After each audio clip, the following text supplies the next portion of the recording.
నమస్తే, నేను మీ మాధురి. ఎంఎస్ రెడ్డి గారు, మనకి యూనివర్స్ గురించి మాట్లాడుకునేటప్పుడు మనం యూనివర్స్కి గ్రాటిట్యూడ్ చూపించాలి, ఆల్వేస్ థ్యాంక్స్ చెప్పాలి అంటారు. ఈ గ్రాటిట్యూడ్ చూపించాల్సింది ఓన్లీ విశ్వానికేనా, లేకపోతే ఎవరెవరికి మనం గ్రాటిట్యూడ్ చూపించాల్సి ఉంటుంది? చాలా మంచి ప్రశ్న అడిగారండి. చాలా చాలా మంచి ప్రశ్న.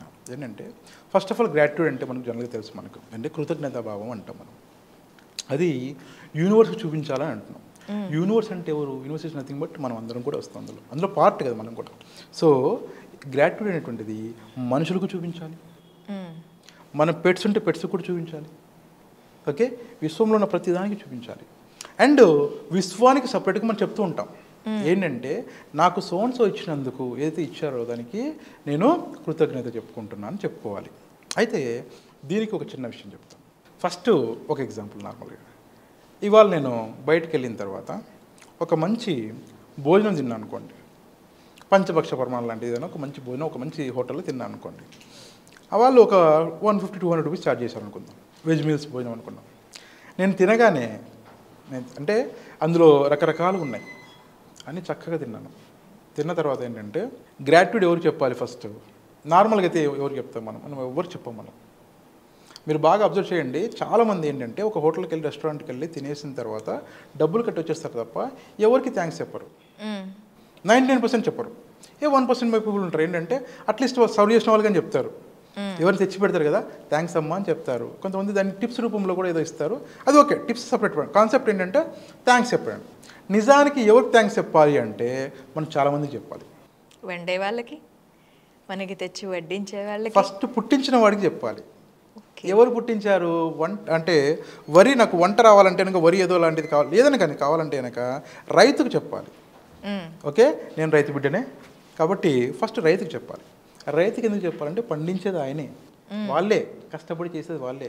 అక్కడ నుండి తీసుకొచ్చే వాళ్ళు ఉంటారు, ట్రావెల్ చేసేవాళ్ళు, వాళ్ళని మనం కొంచెం హమాలీలను లేని రకరకాల పేర్లతో పిలుస్తాం మనము, వాళ్ళు ఉంటారు. ఆ తర్వాత నెక్స్ట్ వచ్చినప్పటికీ ఒక దళారీ వ్యవస్థను తిడుతుంటారు చాలామంది. కానీ నిజానికి ఏంటి తెలుసా అండి, చాలామంది తెలియని విషయం ఏంటంటే రైతు దగ్గర నుండి వీళ్ళకి రావడానికి మధ్యలో ట్రాన్స్పోర్టేషన్ ఏదైతే ఉంటుందో లేదంటే మధ్యలో చేస్తూ ఉంటారో వాళ్ళని దళారీ వ్యవస్థ అంటారు. కొంతమంది తిడతారు కూడా వాళ్ళని, నిజానికి తిట్టద్దు. ఎందుకు తెలుసా అండి, వాళ్ళు లేకపోతే మీకు అంతవరకు రాదు. కాకపోతే ఏంటంటే దళారీ వ్యవస్థలో కొంత ఏంటంటే ఎక్కువ మంది ఎక్కువ తీసుకుంటారు కమిషన్ కొంచెం అంటారు, కానీ కొంచెం రీజనబుల్ తీసుకునే వాళ్ళు చాలామంది ఉంటారు, వాళ్ళు ఉండడం వల్లనే వస్తుంది. నెక్స్ట్ వ్యాపారస్తుడు, ఓకే, వాళ్ళని తీసుకెళ్ళి ఒక రైస్ మిల్లో వేసి వాళ్ళు చేస్తారు. ఆ రైస్ మిల్లో లేబర్లు ఉంటారు, వర్క్ చేసే వాళ్ళు ఉంటారు, వాళ్ళందరూ చేయాలి. తర్వాత నెక్స్ట్ రావాలి, నెక్స్ట్ షాప్లోకి రావాలి, షాప్ నుండి హోటల్కి రావాలి, హోటల్ దగ్గర కూడా వంట చేసేవాళ్ళు, హెల్ప్ చేసేవాళ్ళు, తర్వాత వడ్డించే వాళ్ళు, ఇలా రకరకాలుగా ఉంటారు. మన అందరికీ మనము ఫోన్ చేసి చెప్పగలమా? చెప్పలేం. అన్నా నాకు థ్యాంక్స్ అన్నాను భోజనం పెట్టినందుకు, కానీ నీకు కనపడే వాళ్ళకి చెప్తావు, లేదు వెనక అమ్మ థ్యాంక్స్ అమ్మ అని చెప్తావు, కానీ అందరికీ చెప్పగలమా? చెప్పలేం. కాబట్టి ఏమంటారంటే విశ్వానికి చెప్పేసుకో, పోనీ విశ్వానికి డైరెక్ట్గా చెప్పేసుకో. ఏమని? ఇంతమందికి నువ్వు థ్యాంక్స్ చెప్పలేవు కాబట్టి ఒక గ్రాటిట్యూడ్ ఏదైతే ఉంటుందో అది విశ్వానికి చూపించు. మనకి ఒక మూవీలో ఉంటుంది, ప్రకాష్ రాజు అండ్ వెంకటేష్ సీన్లోని ఇలాగే గ్రాటిట్యూడ్ చూపించటంలో అది ఫన్నీ క్రియేట్ చేస్తారు. అంటే అది ఆచరించడం అనేది మనకి పూర్వకాలం నుంచి ఉంది. అన్నం తీసుకొని ఒక ముద్ద దేవుడికి దండం పెట్టుకొని తింటూ ఉంటాం, అది ఏదైనా సరే. దాని వెనక కాన్సెప్ట్ కూడా చెప్పనా? టాపిక్ ఉందిగా చెప్పేస్తాను. మీరు ఒక ఫస్ట్ నాకు కూడా మా నాన్నగారు నేర్పించినటువంటి అలవాటు ఏంటంటే భోజనం చేస్తున్నప్పుడు మొదటి ముద్ద కలుపుతాం కదా, ఆ ముద్దను ఏం చేయాలంటే ఫస్ట్ ఏంటంటే అండి కళ్ళకద్దుకొని దేవుని ముక్కుకి పక్కన పెట్టాలి అంట. ఓకే, ఆ పక్కన పెట్టిన ఏంటంటే చీమలు కానీ లేంటి కొన్ని ఉంటాయి కదా, అవి తినాలంటారు. దానికి ఎందుకు తినాలంటారంటే అది తింటే అందులో కూడా పరమాత్మ ఉంటాడు అని అంటారు. నిజానికి ఏంటంటే పరమాత్మ అనేది ఒక కాన్సెప్ట్ అయినా కూడా నేనేమంటానంటే అండి ప్రతి జీవికి ఆకలి ఉంటుంది. ఓకే, నేను ఇప్పుడు నా తండ్రి దగ్గర నేర్చుకున్నాను, అంటే మా పూర్వీకుల దగ్గర నేర్చుకున్నాను. ఎవరైనా కానివ్వండి, తల్లిదండ్రులు కానీ ఇంకెవరిని కానీ, పూర్వీకులు మన పెద్దలు నేర్పించారు, వాళ్ళ పెద్దలు వాళ్ళకి నేర్పించారు. ఓకే, ఒక రైతు పంట పండించేటప్పుడే ఎన్నో పశుపక్షాదులు అక్కడ తింటాయండి ముందే. రైతు ఒక్కడు మనకు మాత్రమే, మనం డబ్బులు పెట్టి కొన్న వాళ్ళకి మాత్రమే భోజనం పెడుతున్నాను అనుకోకుండా ఏంటంటే పశుపక్షాదులు ఎన్నో ఉంటాయి, కీటకాలు క్రిమికీటకాలు ఎన్నో ఉంటాయి, అవన్నీ తినేస్తాయి ఫస్ట్. అవన్నీ తిన్న మిగిలినాకే మనకు వస్తాయి. అవి తిని మిగిలితేనే మనకు వస్తాయి. అందులో కొంతటిని ప్రొటెక్ట్ చేస్తారు, కొంత ప్రొటెక్ట్ చేయలేరు వాళ్ళు. అడవి పందులన్నీ వస్తాయి కొన్ని, ఓకేనా, పక్షులు వస్తాయి. ప్రతి పక్షి కూడా అక్కడికి వచ్చేసి ఆ గింజలు ఏవుతుంటాయి అవి తినేసి వెళ్ళిపోతుంటాయి. ఓకే, సో అయితే ఏంటంటే ప్రతి ప్రాణి బతకడానికి దానికి ఏదో భగవంతుడు ఏమి ఇచ్చాడంటే కొంత ఆకలిని ఇచ్చాడు కాబట్టి, ఓకే, దాన్ని ఆకలి తీసేటువంటి ఇది ఉంది కాబట్టి, మనకు ఎంతో కొంత బుర్ర ఉందని మనం ఫీల్ అవుతాం కాబట్టి, తెలివితేటలు మనకు ఎక్కువ అనుకుంటాం కాబట్టి, ఓకే, కొంత తెలివితేటల పాటు మనసు కూడా పెట్టుకోండి, మంచి మనసు. ఆ మంచి మనసు ఏంటంటే ఒకరి ఆకలి నింపండి.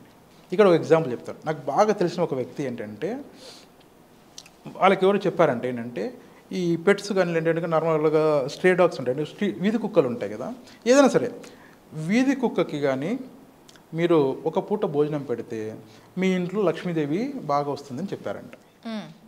ఆ వ్యక్తికి కుక్కలంటే అసహ్యం. మామూలుగా కుక్కలంటే భయం కాదు, అసహ్యం. వాటి దగ్గర చూడడానికి కూడా ఇష్టపడదు, ఓకేనా.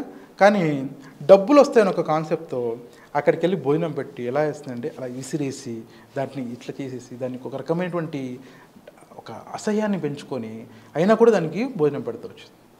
ఆ వ్యక్తి నాతో మాట్లాడినప్పుడు ఏంటంటే నీకు నిజంగా కుక్కలంటే ఇష్టం అంటే చిచి నాకు అసహ్యం.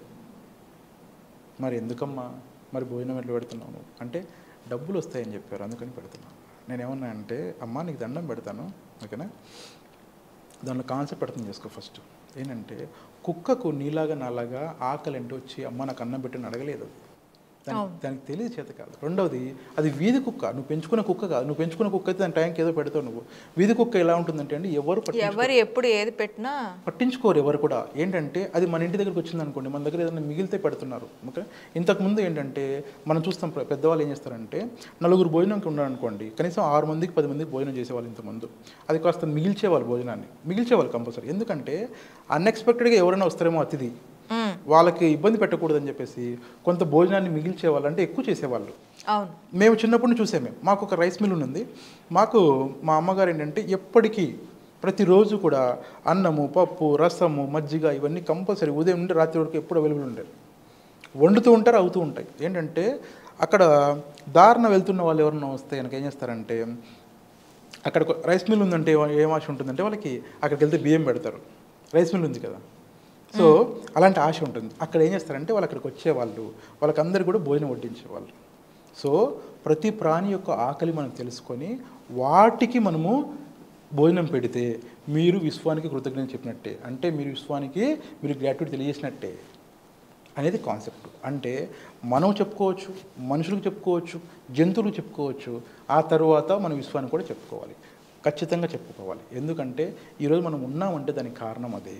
ఇప్పుడు మనం ఏమంటామంటే అండి ఒక మనిషికి 2 కాళ్ళు లేవు అనుకోండి, ఓకేనా, ఈ వ్యక్తి ఏమంటాడంటే అరే వాడికి 2 కాళ్ళు లేవు కాబట్టి కనీసం నీకు 2 కాళ్ళు లేవు కాబట్టి దానికి నువ్వు గ్రాట్యూడ్ చెప్పుకోవాలి నువ్వు అని అంటాడు. ఓకే, సో నేనేమంటానంటే దానికంటే ముందు ఆయనకున్నటువంటిది శారీరక వికలాంగత్వం, ఓకేనా, మానసిక వికలాంగులు చాలా ఉన్నారు. వాళ్ళందరికంటే మనం అందరం గొప్ప అని ఫీల్ అవ్వండి.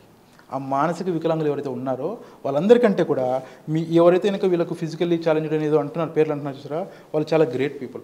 ఎందుకు తెలుసా, వాళ్ళకి బై మిస్టేక్ దేవుడు ఏదో ఇచ్చారో తప్ప వాళ్ళకు మానసిక వికలాంగత లేదు. వాళ్ళకి చాలా గొప్ప వాళ్ళు. ఓకేనా, అంటే మనం కూడా చాలా గొప్ప వాళ్ళమే, కానీ మనలో కూడా మానసిక వికలాంగత ఉంచుకోకండి. ఓకే, ఉంచుకోకుండా చేసుకోండి. అంటే అలాగే మనం ఏం చెప్పుకోవాలంటే నాకు ఆ మానసిక వికలాంగత లేదు కాబట్టి నేను గ్రాట్యూడ్ చెప్పుకుంటున్నా అని చెప్పుకొని గ్రాట్యూడ్ చెప్పుకోండి విశ్వానికి. ఓకే, థ్యాంక్ యూ అండి.